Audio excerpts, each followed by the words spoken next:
अस्सलाम वालेकुम। खालिद सैफुद्दीन आपके साथ 15 सितंबर की कॉल लेके। जनाब, पहले तो रैपअप पे बात करते हैं। रैपअप पे तो मैं काफ़ी बेजार हो गया। मार्केट उसी तरीके से चल रही है, कम व बेश रोज़ाना एक ही तरीक़ेकार है मार्केट का। आज के सेशन में कुछ हम सिर्फ पॉजिटिव बातों को डिस्कस करेंगे। तो जनाब, पॉजिटिव बात यह है कि चौथा या पांचवा मेरे ख्याल में मुसलसल सेशन है, या शायद 6 सेशन जो एक मखसूस रेंज में ट्रेड हो रहे हैं। तो और बग़ैर किसी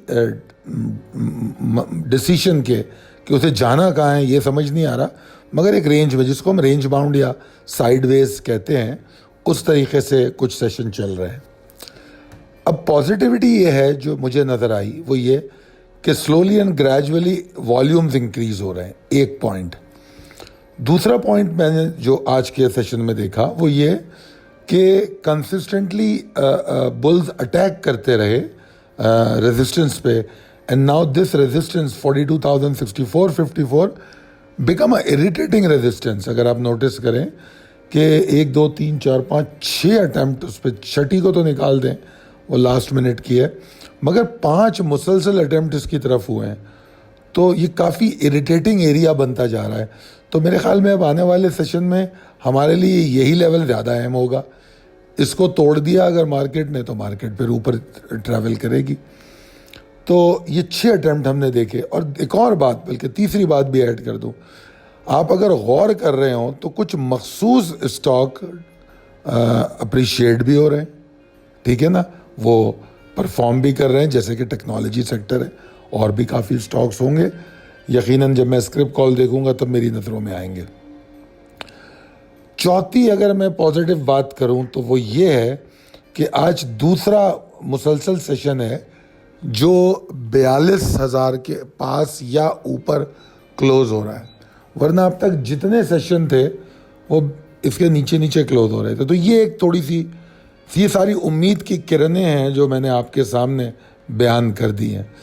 अब चलते हैं आज के लेवल्स पे। लेवल्स एग्जैक्टली वही हैं जो कल थे, कोई तब्दीली नहीं है technically. Possibilities and strategies as per technical chart, इसमें मेरा व्यू कमोवेश वही है। थोड़ा सा चीज़ों को मैंने रद्दोबदल किया। वो क्या रद्दोबदल है? एक तो ये कि जिस तरह हमने रैपअप में डिस्कस किया कि बुल्स की एफर्ट्स डेस्परेट नज़र आ रही हैं, बार बार नॉक कर रही हैं, खटखटा रही हैं इरिटेटिंग रेजिस्टेंस को। तो एक तो ये बात समझ में आती है कि कल 42,000 यानी कि आज का जो हाई है, जो भी हाई है आज का, अगर आज के हाई के ऊपर कल मार्केट ट्रेड हो तो शॉर्ट टर्म ट्रेड में ज़बरदस्त तरीके से आप एंट्री मार दें। शॉर्ट टर्म ट्रेड में कोई लंबी गेन की बात अभी मैं नहीं कर रहा, आप एंट्री ले लें और आप अपना टारगेट बनाएं 42,221, ठीक है। और अगर मार्केट इतने मोमेंटम के साथ जाती है कि 42,221 के ऊपर रुकना शुरू कर दे, तो फिर हम कहेंगे कि now market is getting into the comfortable zone. फिर वहां से ये सिलसिला शुरू हो सकता है।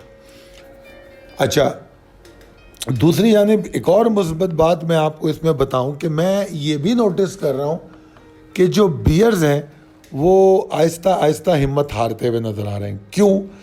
पहले आपने देखा होगा कि 700 के लेवल को टेस्ट किया, फिर वो 800 के लेवल को बॉटम बनाने की कोशिश करते रहे कि लो 800 के अराउंड बन रहा था। अब आज का लो देखिए 42,916 को इन्होंने लो बनाया है। तो उससे ये लग रहा है कि स्लोली एंड ग्रेजुअली, या इसको कहें इंचिंग अप, थोड़ा थोड़ा करके ये ऊपर की तरफ अपने नए लोज जो है हायर लोज बन रहे हैं। तो ये एक और पॉजिटिविटी जो है मार्केट में मुझे नज़र आई। इस लैकलस्टर सेंटिमेंट्स में ये पॉजिटिविटी नज़र आई। अगर मैं प्रेशर की बात करूं तो मेरा प्रेशर तो अभी भी 41,710 675 के नीचे, कि न सिर्फ प्रेशर है बल्कि मुझे तो ये भी लगता है कि थोड़ी बहुत पैनिक सेलिंग हो जाए और आप वॉल्यूम्स को बढ़ते हुए देख लें। और कल के सेशन में ये जो 42,916 है, ये लेवल डिप्रेशन की अलामत बनेगा कि अगर मार्केट इसके नीचे ट्रेड करती है तो जो आज वॉल्यूम थोड़े बहुत नज़र आ रहे हैं वो भी कम हो जाएंगे, डिप्रेशन हो जाएगी। और 700 वाले के नीचे तो ऑब्वियसली प्रेशर भी होगा, वॉल्यूम भी बढ़ जाएंगे। तो ये है।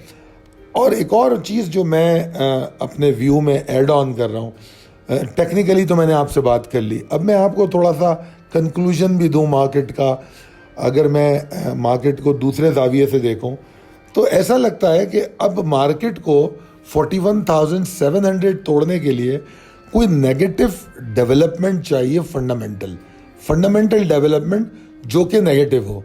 अब वो कुछ भी हो सकती है, वो कुछ भी हो सकती है कि खुदा न ख्वास्ता डॉलर में कोई मुसीबत आए और डॉलर बहुत ऊपर चला जाए, पता लगे आपको कल शोर मच रहा हो कि जी डॉलर मिल नहीं रहा, फलां, ये भी एक नेगेटिव डेवलपमेंट हो सकती है। ऑलरेडी डॉलर जो है बढ़ तो रहा है, मगर अचानक कोई बड़ा डिज़ास्टर। दूसरी नेगेटिव डेवलपमेंट क्या हो सकती है? और जनाब, जैसे कि आप ये कहें कि कोई कोर्ट से कोई ऐसी खबर आ जाए जो सियासी नेगेटिविटी पैदा करे तो वो भी एक नेगेटिव डेवलपमेंट हो सकती है। तो इस तरह की अगर कोई नेगेटिव फंडामेंटल डेवलपमेंट पॉपअप होती है तभी 41,700 टूटता हुआ नज़र आ रहा है, वरना ज़्यादा जो इस वक्त चार्ट सपोर्ट कर रहे हैं वो बुल्स की डेस्परेशन पे कर रहे हैं। और मेरा जो बुल्स का कंफर्ट जोन है वो 42,221 के ऊपर है। अच्छा जनाब, इसके बाद सॉरी, हमारे जो व्यूवर्स हैं उनके कुछ कमेंट होते हैं। तो मैरी डिसोजा ने जो है बड़ी अच्छा मशवरा दिया था कि जो कॉरपोरेट रिजल्ट हैं उन पे भी बात की जाए। तो वैसे तो फंडामेंटली मैं कमेंट नहीं करता, बट जितनी मेरी फंडामेंटली समझ है मैं कोशिश करूँगा कि आपको हेल्प करूँ। तो जनाब, हमारे पास रिज़ल्ट आया है मेरिट पैकेजिंग का, अलाइड रेंटल मुदारबा का, डायनिया पाकिस्तान का, पाकिस्तान नेशनल शिपिंग कॉरपोरेशन का और डीजी खान सीमेंट का। ये रिज़ल्ट हमारे पास कल 13 सितंबर को आए। आज तो अभी मेरा नहीं ख्याल कोई रिज़ल्ट आया है। तो अब ज़रा बारी बारी इनका पोस्टमार्टम कर लेते हैं। मेरिट जो है इसने 1.135 माइनस ईपीएफ दिया है, फाइनल ईयर का पे आउट कोई नहीं दिया, और इस वक्त ये 8 से 10 के बीच में ट्रेड हो रहा है। अब देखना ये है कि ये पिछले साल में क्या दे चुका है।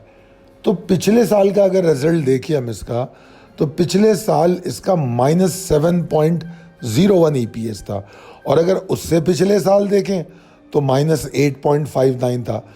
तो मेरे हिसाब से अगर आप देखें तो इसमें बेहतरी आई है कि इसका जो रिज़ल्ट है इसने बेहतर किया है, अपने उस लॉस को एब्जॉर्ब किया है जो पिछले सालों का था। यानी कि पहले 8.5 रुपये का लॉस एब्जॉर्ब किया, फिर 7 रुपये का लॉस एब्जॉर्ब किया, अब कंपनी 1 रुपये के लॉस में खड़ी है, 1.135। तो obviously it is better for the company right now.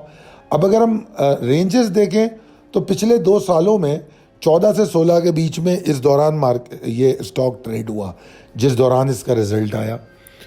तो और फिर रिज़ल्ट कैसा आया? 8.5 रुपये माइनस, 7 रुपये माइनस। इस दफ़ा ये 8 रुपये और 10 रुपये के बीच में ट्रेड होता रहा नज़र आया हमें। अगर हम इसकी जो ओवरऑल अगर हम रेंज देखते हैं तो ये 8 से 10 रुपये के बीच में ट्रेड होता हुआ नज़र आया, और रिज़ल्ट पिछले सालों से बेहतर है। तो मेरे ख्याल में ये इसके लिए शायद इसके हक़ में बेहतर है। और अगर मुझसे आप टेक्निकली कहें तो मैं कहूँगा कि 10 रुपये अगर ये तोड़े तो इसको बाय करना चाहिए।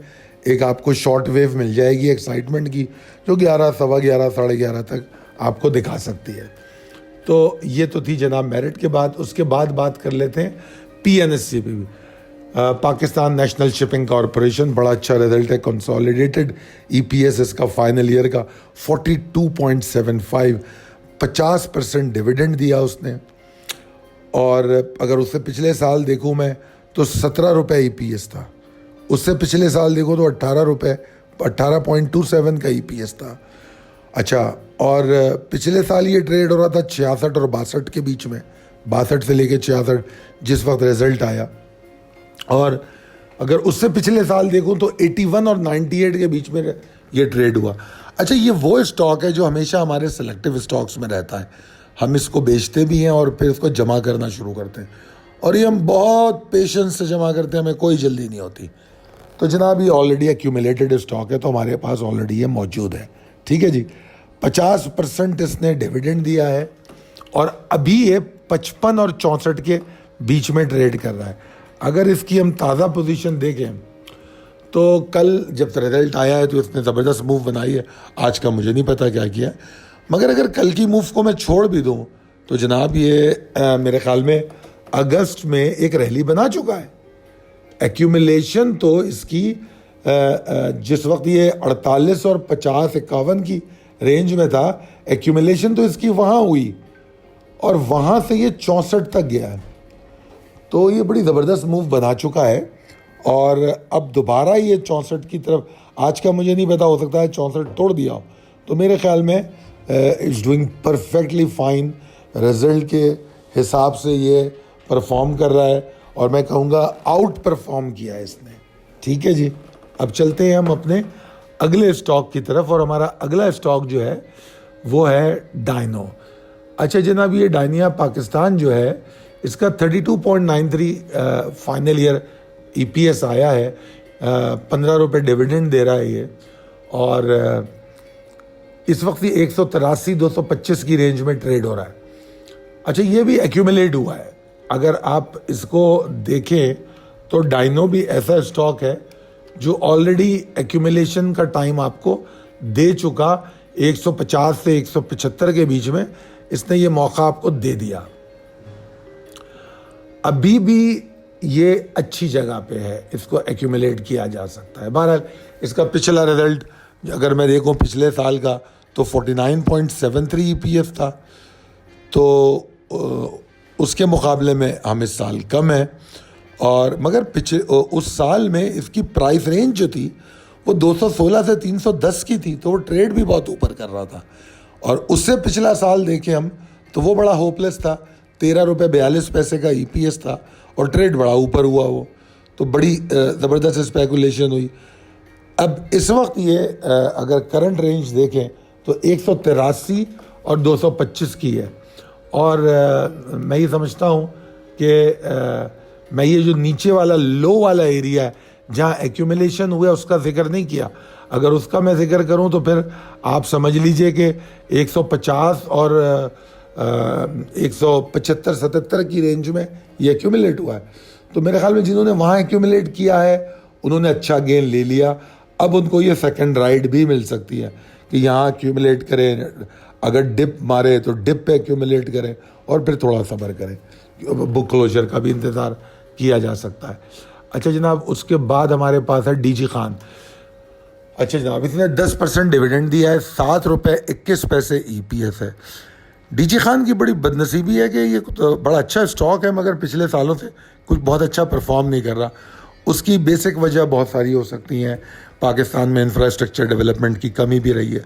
अगर पिछले साल देखें तो 8.96 का EPS था, उससे पिछला साल देखें तो 5.05 माइनस EPS था, और उस साल में ये 102 और 117 पे ट्रेड हो रहा था। और उसके बाद पिछला साल देखें तो ये 80 और 98 के बीच में ट्रेड होता रहा। इस साल या अभी अगर हम रिसेंटली देखें तो 65 और 53 में ट्रेड हुआ। अच्छा, DG खान की ख़ास बात यह है कि ये हमारे सीमेंट सेक्टर में हमेशा ऑलवेज मौजूद रहा है, और इसको हमने बार बार एक्यूमुलेशन के लिए मतलब मल्टीपल कॉलें दी हैं, इसको जमा करो। अगर इसका लो देखें तो मेरे ख्याल में 52 के अराउंड शायद इसलिए लो बनाया है, और 52 को छोड़ भी दें अगर तो 57 के नीचे नीचे तो बहुत मौका दिया बाइंग का इसने। फिर उसके बाद ये 65 भी क्रॉस किया और फिर एग्जॉस्ट हुआ। तो मेरे ख्याल में अब जिस जगह पे है, और अगर और भी नीचे मिले आपको, तो it is still a very good stock. और जो फ्लड की आफ्टर मैथ है उसमें इंफ्रास्ट्रक्चर डेवलपमेंट की उम्मीद हमें रखनी होगी, और उसमें फिर इंशाल्लाह ताला ये स्टॉक परफॉर्म करेगा। तो जनाब, ये तो बात ख़त्म हो गई हमारी कॉर्पोरेट रिजल्ट की। अब हम चलते हैं अपने सेगमेंट की तरफ, योर फीडबैक मैटर्स।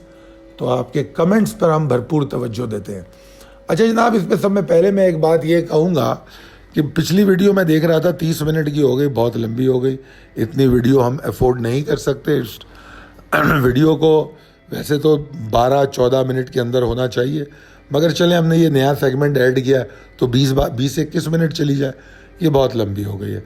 तो लिहाजा हमने कुछ इसका तरीक़ेकार वाज़े करने की कोशिश की अपनी टीम के साथ कि हम कौन कौन से स्टॉक्स पे बात करेंगे। नंबर एक ये कि आपको एक बात समझनी पड़ेगी कि मेरे पास जो स्टॉक आप लोग रैंडमली पूछ लेते हैं, ज़रूरी नहीं है कि उसका मैं प्रिसाइज एनालिसिस आपको दे सकूं अगर मैंने उसको देखा हुआ ना हो। पिछले हफ्ते 10 दिन के अंदर वो हमारी जो मेंबर्स की कॉल है उसका हिस्सा ना रहा हो, तो वो मेरा व्यू नहीं आ सकता, उस पर प्रिसाइज व्यू नहीं हो सकता। नंबर दो ये कि जो लोग, जैसे मैंने कुछ लोगों को, मैं उनका यहाँ नाम नहीं लेना चाहता, कुछ लोगों को मैंने देखा कि तो वो बाकायदगी से पिछली कमेंट्स में पूछ रहे हैं। अगर आपके पास इतने स्टॉक हैं, इतना आप जानना चाहते हैं, तो आपको सर्विस सब्सक्राइब करनी चाहिए। इस तरह कमेंट में रोज़ाना आपके स्टॉक नहीं बताए जा सकते, क्योंकि मैं प्रोफेशनली बहुत हेजिटेट करता हूं कि मैं कोई कमेंट करूं जब तक मैं भरपूर तरीके से उसको देख ना लूं। तो इसलिए आप पूछें, फिर आपको ऐसा लगेगा कि आई एम रूड, मैं उस पर बात नहीं कर रहा। इनफैक्ट मैं बात इसलिए नहीं कर रहा कि मुझे ये डर है कि प्रोफेशनली मैं उस पर जो कमेंट मेरा आम तौर पे मैं करता हूं, मैं वैसा अगर नहीं कर पाया तो मैं अपने मेयार से कम जाके बात ना करूं, इसकी मेरी कोशिश होती है। तो अगर आप लोगों के पास इतने स्टॉक हैं तो आप हमारी टीम से रब्ता करें और उनके साथ कोई डील बना लें, और ताकि आपको इसका फ़ायदा हो सके। अगर कोई आदमी ट्रेड काम करता है कोई भी, और अगर वो ये समझता है कि मैं उसकी हिफाजत नहीं करूँगा, ये उसकी हिफाजत करना हुआ। अगर आप इन्वेस्टमेंट कर रहे हैं और आप रोड पे ले जाके अपने पैसे रख दें तो वो चोरी हो जाएंगे, वो गुम जाएंगे। तो अगर आप सीरियस इन्वेस्टर हैं स्टॉक मार्केट के, तो उसकी जो रिक्वायरमेंट्स हैं वो आपको पूरी करनी पड़ेंगी। या तो आप खुद कर सकते हैं, खुद कर लीजिए, ठीक है, जो आपको समझ में आता है उसके हक़ में बेहतर। और अगर आपको ज़रूरत समझ में आता है कि हम जैसे लोगों से पूछा जाए, तो ऑब्वियसली फिर आपको हमारी सर्विस लेनी पड़ेगी। खैर बहरहाल, आमिर साहब का पहला कमेंट है। तो आमिर साहब ने 13 तारीख को भी पूछा है, अभी फिर पूछ रहे हैं। तो आमिर साहब, आई एम सॉरी कि मैं आपने आज तो लिस्ट भी पकड़ा दी लंबी, तो मैं सब पर बात नहीं कर सकता, क्योंकि हर एक को थोड़ा थोड़ा राइट देना पड़ेगा ताकि वो भी पूछ सके। देखिए, अब एवीएन के बारे में मैं आपका जो स्टॉक है उस पर बात कर लेता हूँ। टेक्नोलॉजी के अंदर हमने सेल ऑफ किया था, उसके बाद एक्यूमुलेशन शुरू की थी, ठीक है जी। तो AVN is also one of those, इसको एक्यूमुलेट करना चाहिए। एक्यूमुलेशन की किस्में होती हैं, उसमें कभी हम स्प्लिट बाइंग करते हैं थोड़ा थोड़ा करके, कुछ सपोर्ट लेवल तक कुछ बाई किया फिर रुक गए। तो इसमें जो है यहाँ वाली जो एक्यूमुलेशन है वो तकरीबन बनती है 74.50 तक, यानी कि यहाँ से लेके जो 78-50 है, यहाँ से लेके 74-50 तक हम माल जमा करेंगे और फिर रुक जाएंगे। ये हमारी फर्स्ट बाय होगी। तो ये हमारा इस पे व्यू था। अब चलते हैं दूसरे कमेंट की तरफ, और उसमें अली रज़ा साहब ने पाकरी के बारे में पूछा है। अली रज़ा साहब, पाकरी जो है इसके बारे में इत्तेफाक से हम ऑलरेडी कॉल दे चुके हैं।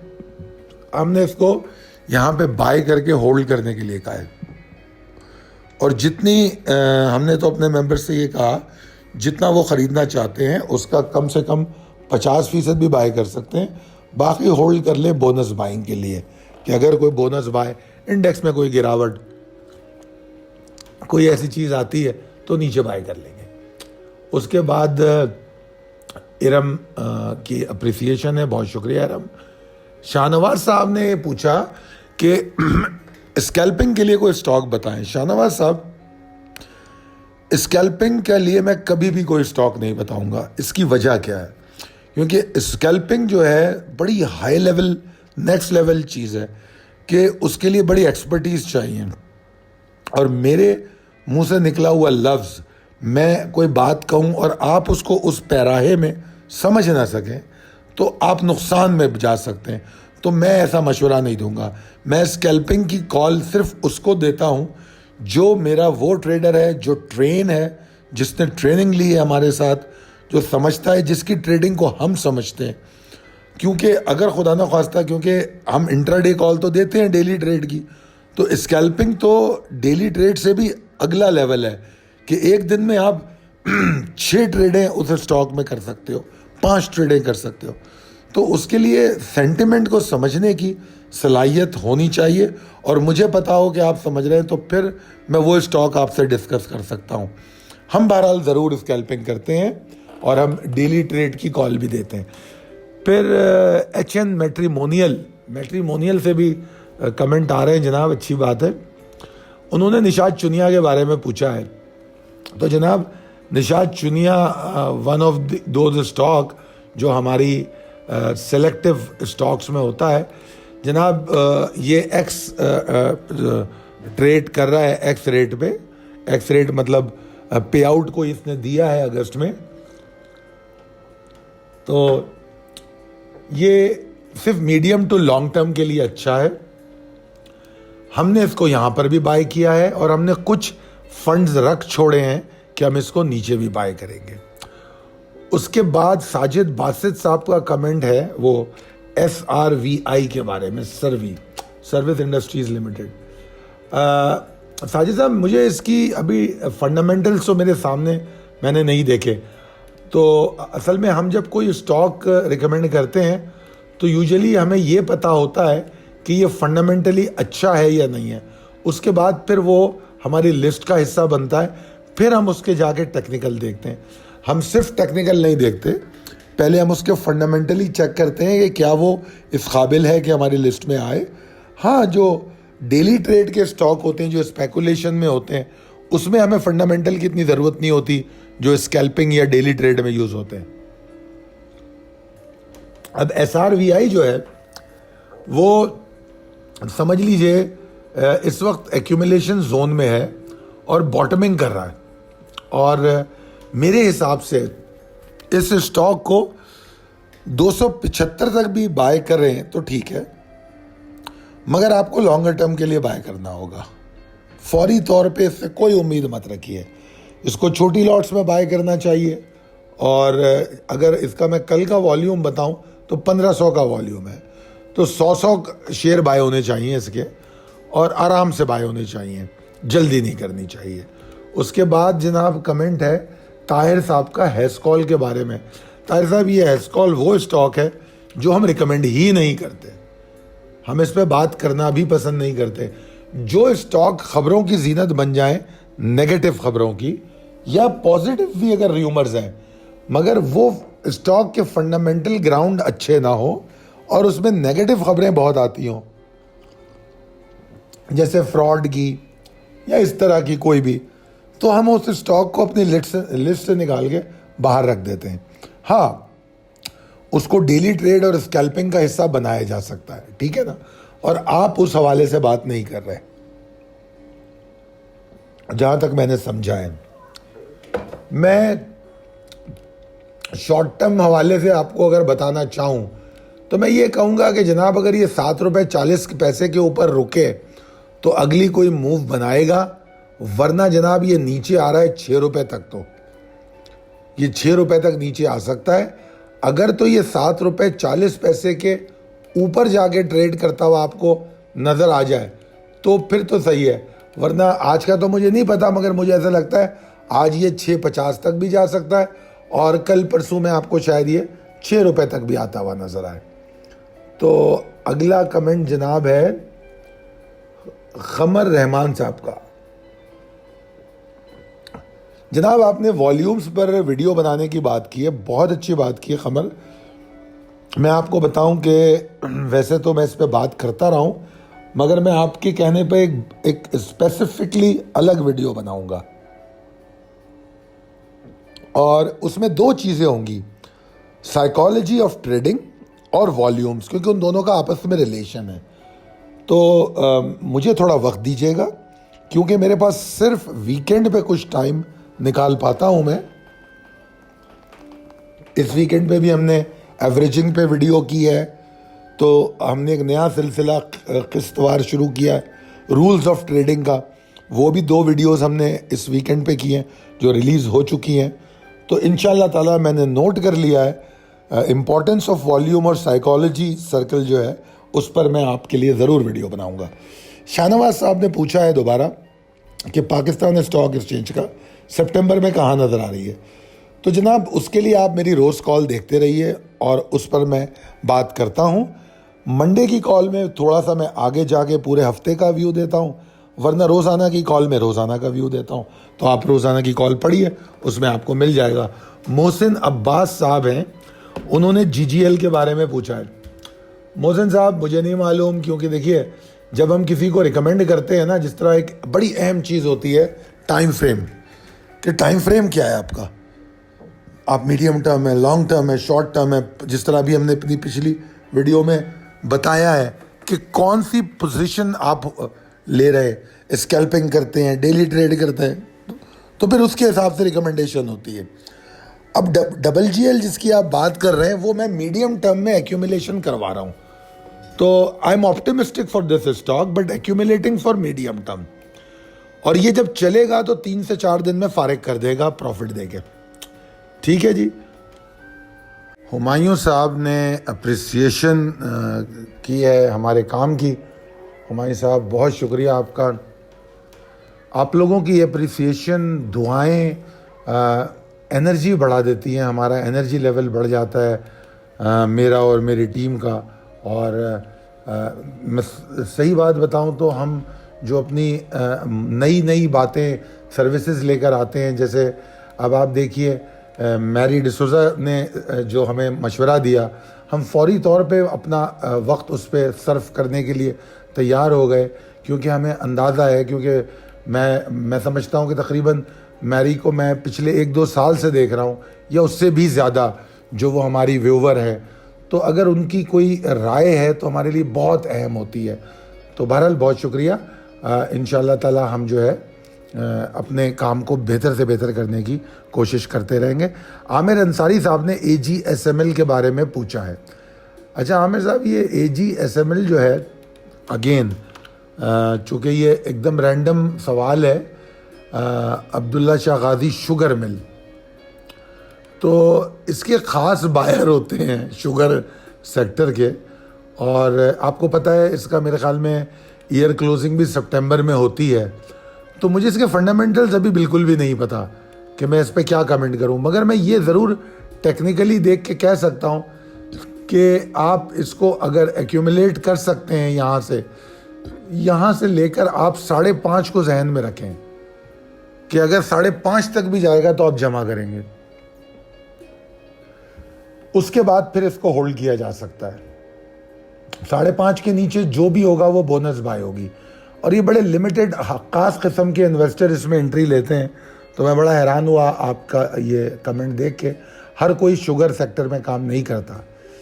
उसके बाद असफर साहब ने, हाँ ये तो मैं बताना ही भूल गया, कल हमने कॉल में गलती कर दी थी। असल में इनफैक्ट ये कि काम इतना ज़्यादा होता है कि ये थोड़ी सी गलतियाँ, टाइपिंग एरर हो जाते हैं, तो एक लेवल गलत हो गया था। काफ़ी सारे एरम ने भी बताया और असफर साहब ने भी करेक्शन की है, और भी 1-2 लोगों ने करेक्शन की है। मैं उसके लिए आप सबका शुक्रगुजार हूँ। अम्मार ने भी करेक्शन की है। तो बहरहाल कोशिश करूँगा ये गलतियाँ ना हों। तो AGSML की बात हो रही थी, हो गई बल्कि। आगे चलते हैं। शाहिदा अतीक साहिबा ने पूछा है, अच्छा उन्होंने ATRL के बारे में करेक्शन की, शायद मैं गलत कह गया, डिविडेंड 10 रुपये था, उन्होंने कहा था कि मैं 100 रुपये कह गया। हो सकता है मैंने 100% कहा, आई एम नॉट श्योर, मुझे नहीं याद। बहरहाल ये उन्होंने करेक्शन मेरी की है। उसके बाद वसीम अशरफ साहब लॉन्ग टर्म पोर्टफोलियो पर बात कर रहे हैं। उन्होंने कुछ बताया कि वो 20 साल या पता नहीं थोड़ा थोड़ा करके अपनी माहाना आमदनी में से कुछ पैसे इन्वेस्ट कर रहे हैं। एक लंबी सी लिस्ट स्टॉक्स की उन्होंने उसमें दिखाई कमेंट में। वसीम साहब, इसके लिए मैं आपको मशवरा दूंगा। आमतौर पे जब पोर्टफोलियो डिज़ाइन होता है तो जो भी काबिल आदमी होता है जो पोर्टफोलियो मैनेजमेंट को समझता है, हमारा तो यही तरीका है जो हम आपको बता रहे हैं, तो उसमें ये होता है कि बैठ के उसको डिस्कस किया जाता है, उस पर बात की जाती है कि क्या टाइम फ्रेम है, कौन से स्टॉक लेने हैं, कब तक रखने हैं, फिर उसके बाद सिलेक्शन होता है। उसमें फिर डेली टेक्निकल कॉल इतनी मैटर नहीं करती, उसका medium to longer term technical view देखा जाता है, उसकी फंडामेंटल वैल्यूज़ देखी जाती है। तो एक अलग बहस है वो, और उस पर क्या बात की जाए क्योंकि वो एक लंबी बहस है। फिर जीशान समी, इन्होंने लकी सीमेंट के बारे में पूछा है। अच्छा जनाब, लकी सीमेंट जो है, अगेन मैं लकी चूँकि इतना हेवी वेट है कि तो मैं इसको अपने सिलेक्टिव स्टॉक में नहीं रखता। मेरी कोशिश ये होती है कि जब ये मूव बना रहा होता है तो उस वक्त मैं इसमें एंट्री की बात करता हूँ, और क्योंकि सीमेंट सेक्टर में ये लीडिंग सीमेंट स्टॉक है, सब में मेरे ख्याल में हाईएस्ट एक्सपोर्ट है इसकी, सेल भी सब में ज़्यादा शायद इसी की है, तो बहुत अच्छा स्टॉक है। इस वक्त ये एक्यूमुलेट हो रहा है, और जब तक ये 520 के ऊपर नहीं ट्रेड करता परफॉर्म नहीं करेगा। 520 के ऊपर इसको थोड़ी प्रॉब्लम मिलेगी 527-29 के पास, 27-28 तक इसको प्रॉब्लम मिलेगी, या 29 तक वो क्लियर कर ले तो फिर जो अभी रिसेंट लो था इसका 539 या 540 का, ये वो भी तोड़ देगा। इस वक्त इसमें अगर मुझे प्रेशर नज़र आता है कि ये जनाब इसमें सेलिंग आ सकती है, तो वो आएगी 506 के नीचे। अगर ये क्लोजिंग देना शुरू करे तो फिर मैं ये समझता हूँ कि इसके अंदर प्रॉब्लम आ सकती है। तो अब आप देख लीजिए इसको, इसकी हम कॉल भी देते हैं वैसे, मगर मेरे ख्याल में पिछले एक हफ्ते में हमारे उसका हिस्सा नहीं रहा है। मगर बहरहाल जो मेरा व्यू है इस पर यह कि right now it is an accumulation area और buying here is good, okay fine, with the stop loss 504 या 5 का स्टॉप लॉस लेके, और एक्सपेक्टिंग गुड रिटर्न्स अबव 525 और उससे ज़्यादा 528।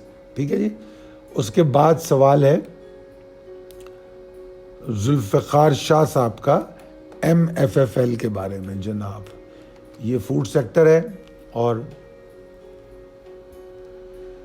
ये भी बड़ा अच्छा स्टॉक है, वैसे बहुत अच्छा स्टॉक है ये, और ये जो लॉन्गर टर्म वाले लोग होते हैं उनके पास होना चाहिए। इसको अगर यहाँ भी ख़रीदें तो बुरा नहीं है, 70 रुपये तक ये बहुत अच्छा है, 70 रुपये तक इसको एक्यूमुलेट किया जा सकता है, और मौजूदा हालात में फूड सेक्टर परफॉर्म करेगा इफ़ आई एम राइट, क्योंकि कभी सिम्बल्स में मैं भूल भी जाता हूँ कि मिचेल्स फ्रूट फार्म इसका नाम है, हाँ ये फूड सेक्टर ही है। तो फूड सेक्टर में वैसे ही मैं ऑप्टिमिस्टिक हूँ। मुझे जो मार्केट में जो मसाइल आ रहे हैं उसमें जो मिनिमम डैमेजेस हैं वो शायद फूड सेक्टर को लगे, और जो परफॉर्म करेंगे वो फूड सेक्टर है, सीमेंट है, स्टील है। ये वो सेक्टर हैं जो आने वाले दिनों में भी फौरी तौर पे, क्योंकि ये सब एक्यूमुलेट हो रहे हैं, आने वाले दिनों में ये परफॉर्म भी करेंगे इंशाल्लाह ताला।